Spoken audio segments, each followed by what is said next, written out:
What up, Noah Nation? Welcome to the Built for Playmakers YouTube channel. I'm your host, Kelvin Hunt, editor of ChopChat.com. Hope you guys are doing well.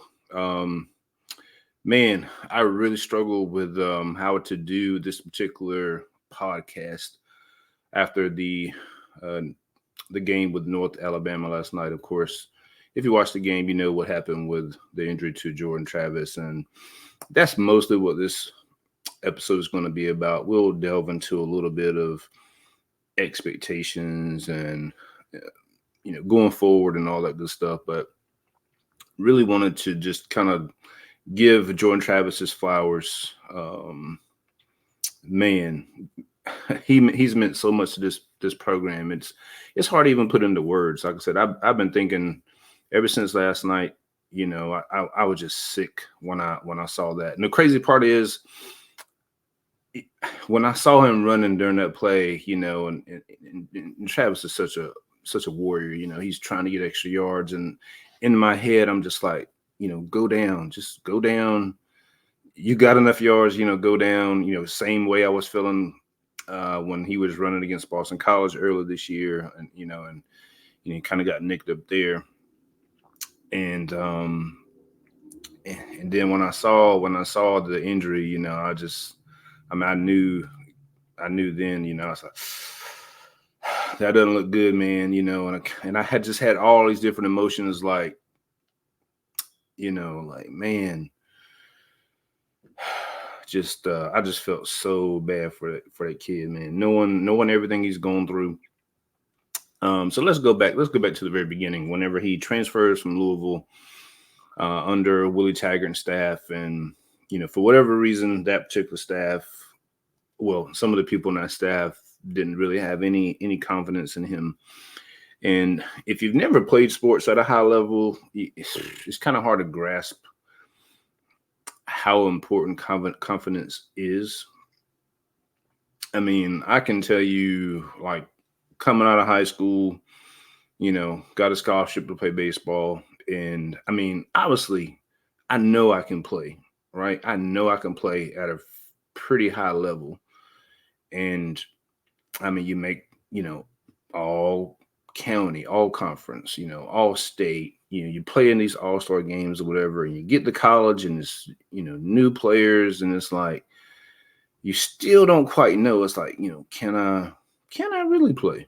And it's like, until you really have some success, over an extended period of time, then it kind of evolves. And once you realize you can play, then it's a wholly different ball game. And with Jordan Travis, and it's one thing to believe you can play, but if your coaches don't think you can play, I mean, that's a whole another ball game. And that's really what Jordan Travis was dealing with. I mean, if the coaches never give you an opportunity, or they tell you you're not any good, or whatever. I don't know exactly what happened back then, but Travis has said from his Jordan Travis has said from his own mouth that he really doubted himself, and he thought about quitting the game, or even whenever Norvell came in, he talked about changing positions, just because he didn't believe he could play quarterback,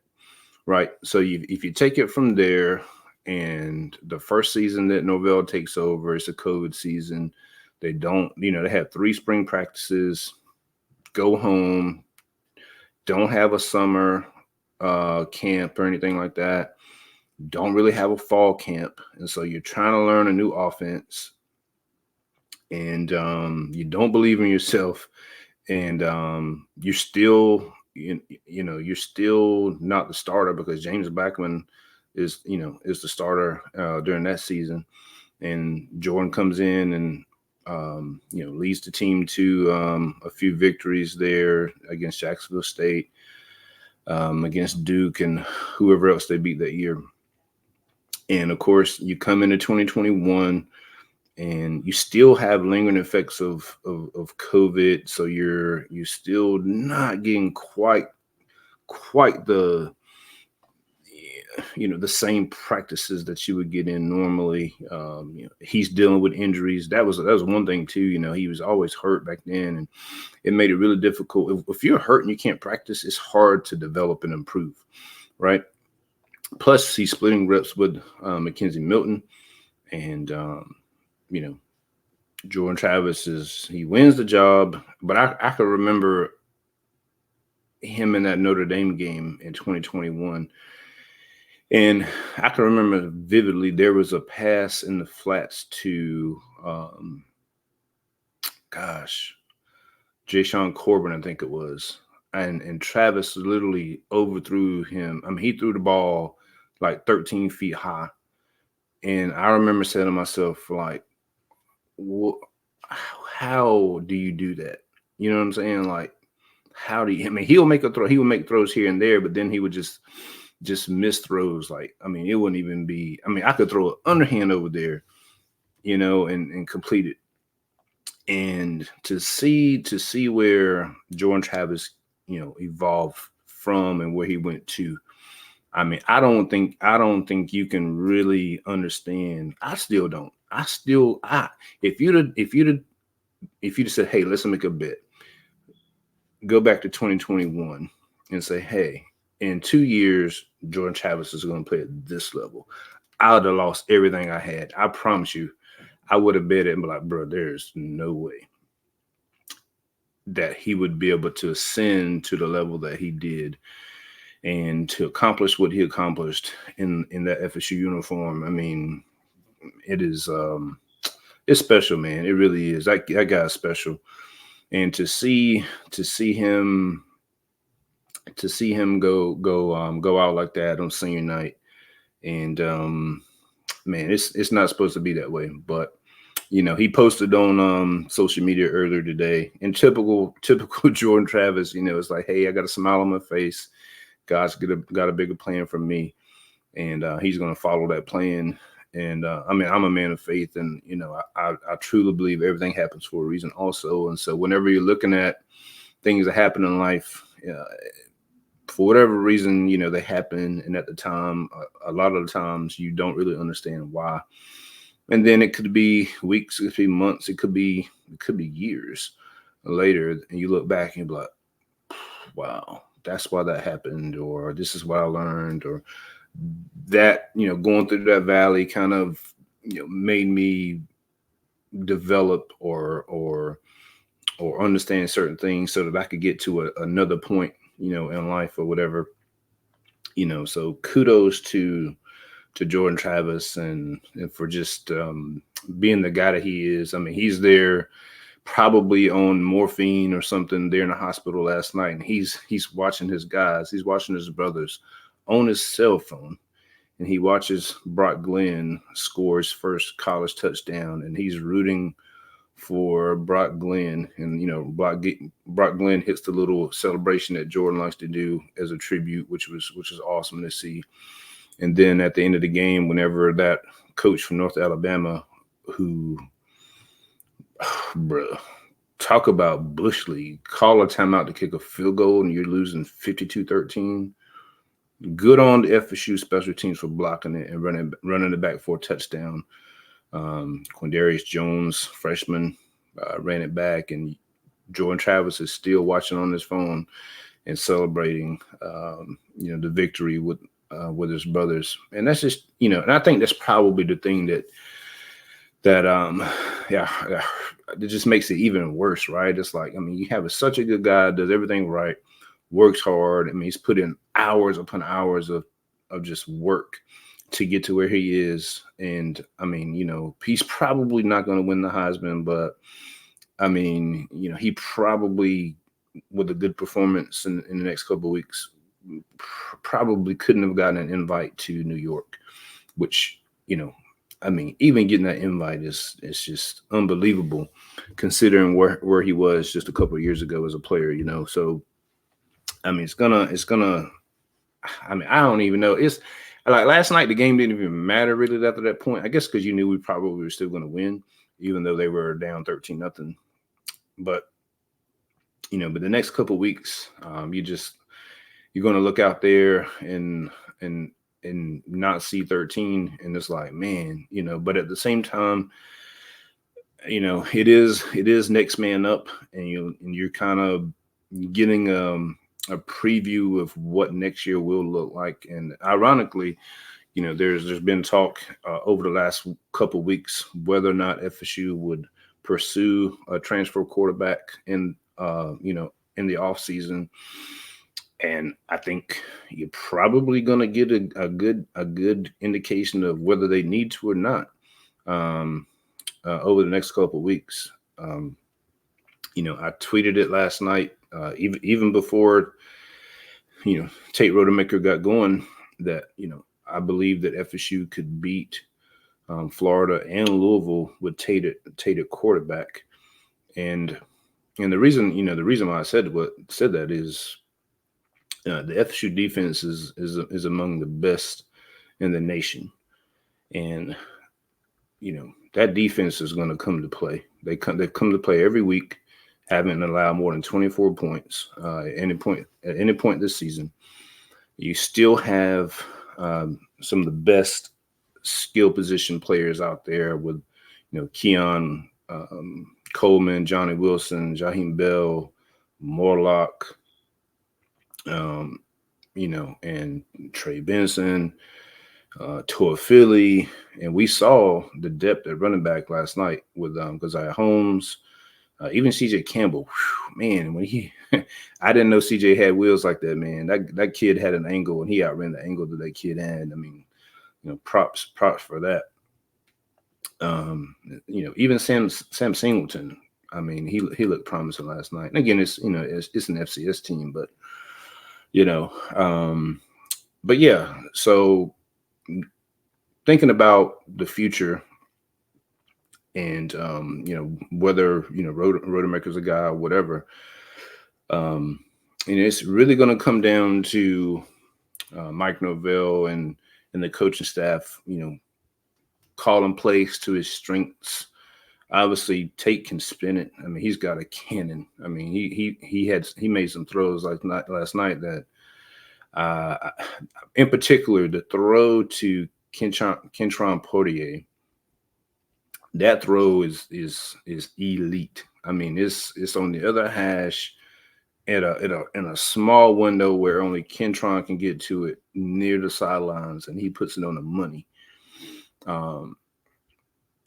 He can spin it. It's going to come down to the offensive line and whether they can block it up. One thing I tweeted last night also was Tate. It's almost like he's too calm in the pocket sometimes. He's not nonchalant, but he moves smooth in there. But last night there were a couple times where I'm like, he's moving around and there's guys all around him, but it's almost like he's unaware. He's almost like he's unaware that the guys are kind of that close, and I don't know if he'll be able to get away with that against better defenses. And granted, Florida's defense isn't great. So we'll see what happens there. But I kind of wanted him to get that mental clock in his head going a little bit quicker and hey, if you don't see anything open, he's athletic enough. I mean, he's not Jordan Travis, obviously, with his legs, but Tate can run. Tate's athletic. I mean, the guy can stand flat-footed and do a dang backflip. Look, I think in my prime, I was a pretty athletic guy, and I couldn't do that, So we saw it last year for a half against the Louisville. Granted, also that Louisville defense last year is better than this version of Louisville's defense in 2024, and obviously it's miles better than Florida's defense. So we've already seen him carve up a defense that finished top 15 according to FEI advanced metrics last year. So again, it's really about just calling plays to his strengths, staying out of third and forever. Success on early downs is going to be key. Not turning the ball over. That's something that Jordan Travis was elite at. I mean, Jordan only threw 2 interceptions all year. And I don't even know if he lost a fumble. Maybe he lost 1 fumble this year. Can't recall right off the top of my head, but Um, O-line's gonna have to. They're gonna have to hey, bring that lunch pail, man. They were. I don't know. They got to figure something out. They got to figure something out. North Alabama they just had too much success last night for an FCS team to my liking. Um, but one thing that, we talked about in the last video that I did regarding the Miami game, I talked about if FSU, if FSU is not able to run the ball traditionally, one thing they can do is use the RPO game as a way to um, get things going, and that's something that they went to last year with Tate against Louisville, using those RPO glance concepts, and that's something that we could see, over the next couple of weeks. So and that's one thing too. You have to question is how will opposing defenses look to attack? Will they bring pressure? Will they sit back and try to make Tate execute long drives? If I had to guess, I think they're going to bring pressure and see how he reacts to that pressure, or if the O-line can pick it up. So using that aggression against them, a lot of screen games. We saw that a little bit last night. That's something that he executed pretty well last night. With getting the ball to backs out of the backfield and to Jaheim Bell.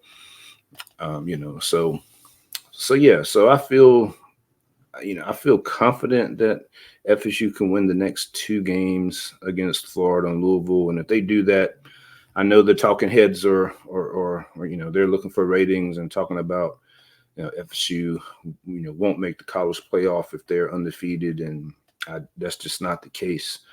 I just don't see any way that can happen. There's a precedence that teams have lost their starting quarterback and went on and made the college playoffs and did well, going back to Ohio State with Cardale Jones in 2014.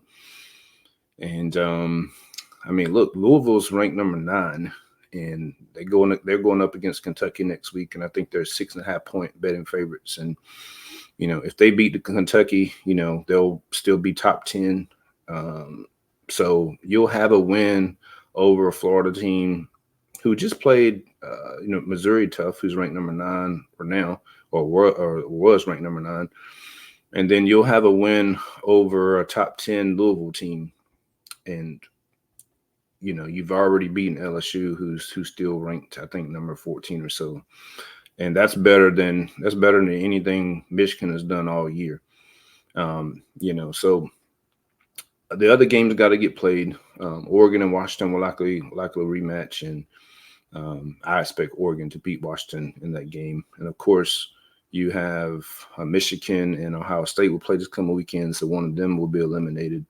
So as long as FSU takes care of business, I think they'll be fine as far as making the college football playoffs. Obviously, you probably don't feel near as confident, considering you don't have Jordan Travis, because he just brings so much to leadership and so many intangibles. His legs can, just get him out of situations that most quarterbacks can't do.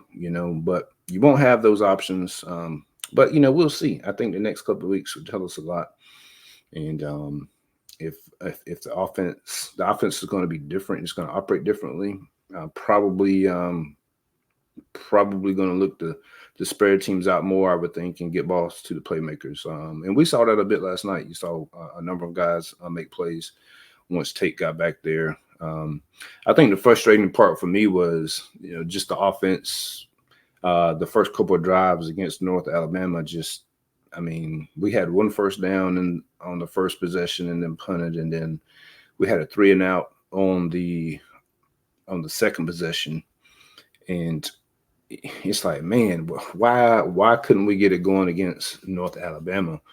And considering they're an FCS team and they're 3-7, so I think that's probably the thing that frustrated me also with Jordan Travis, use his legs to get things going.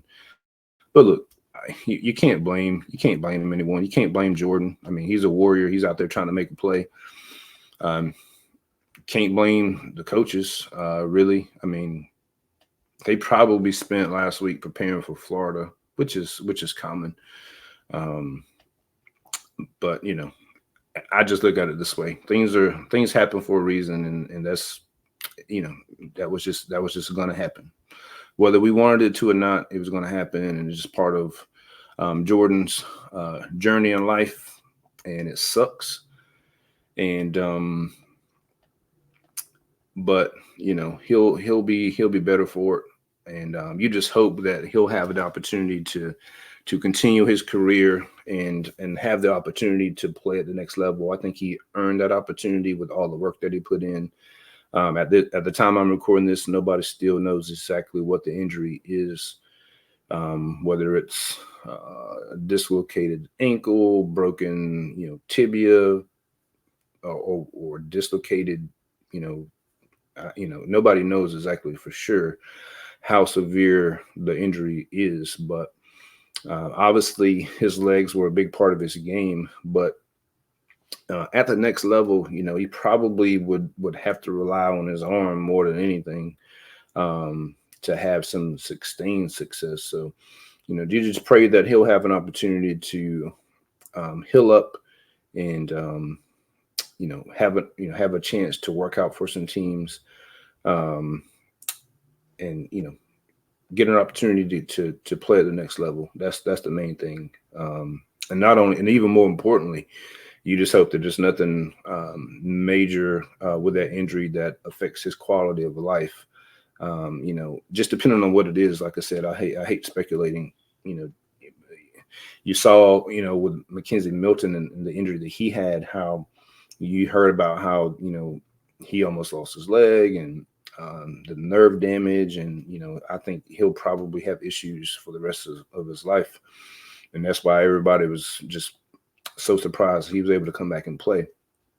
And so you just hope that, number one, the injury heals up completely, so that Jordan, nothing is affected by that, just from a physical standpoint going forward. Then also, like I said, you feel like all the work that he's putting in, hopefully he'll have an opportunity to play at the next level, because I do believe he's earned that opportunity. And the crazy part is, if you just said that 2 years ago, everybody would have looked at you like you're crazy.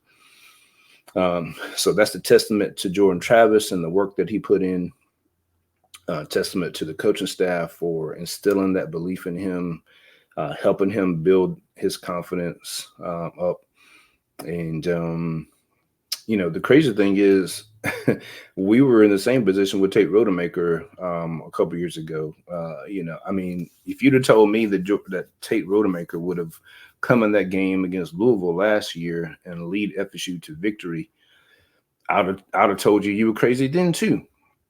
So and then going back to the kicker, Ryan Fitzgerald, I don't know, man. It's just crazy that this coaching staff has the ability to take guys that are just have no confidence in themselves, and continue to work with them, and continue to refine their technique, and put them in situations where they can develop the confidence to perform at a high level. If you look at Tate last night, I mean, and a lot of people were kind of giving him a hard time when he first came into the game, but I'm like, man, he just saw a guy that he trains with every day, probably one of his better friends. I mean, that's tough to come into the game after that happened. Wasn't prepared to go into the game right then. I'm sure he knew he was going to play, but he probably was like, hey, I'm not playing until the second half or something like that. So coming in, you kind of, and that's why I tweeted, I was like, hey, I wouldn't judge him too harshly so early. Let him get settled in. And once he got settled in, he was fine. But then going back to Ryan Fitzgerald, last year he couldn't make a kick to save his life, and this year he's only missed one. So just a credit to the coaching staff. I mean, that's just huge, and huge for anyone that kind of doubts themselves. Having a staff that's willing to invest in believe in you and help you build that confidence, man, that's big time. So credit to players, credit to the staff, and just a tough situation all around. But I just wanted to get on here and just give my thoughts on Jordan and the situation. And this is harder than what I thought. I mean, there's so many things I could go back to, so many games, so many situations, where you could just pull and like, man, Jordan did this or Jordan did that, and just the work he put in to put this program on his back, because this program isn't where it is right now if it's not for Jordan Travis. Mike Norvell is not making the money he's making right now. He may not even be at FSU right now if it's not for Jordan Travis. Now, credit to Mike for making the decision that Jordan is his guy and rolling with him. So you got to give Mike Norvell credit for that and helping him, build up to where he is now.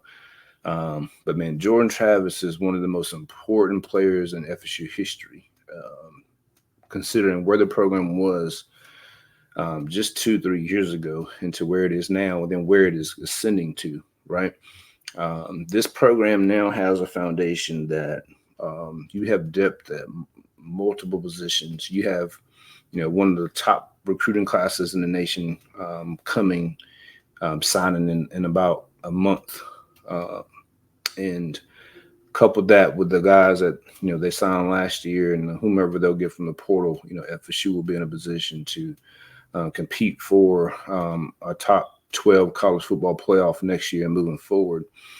And I don't even know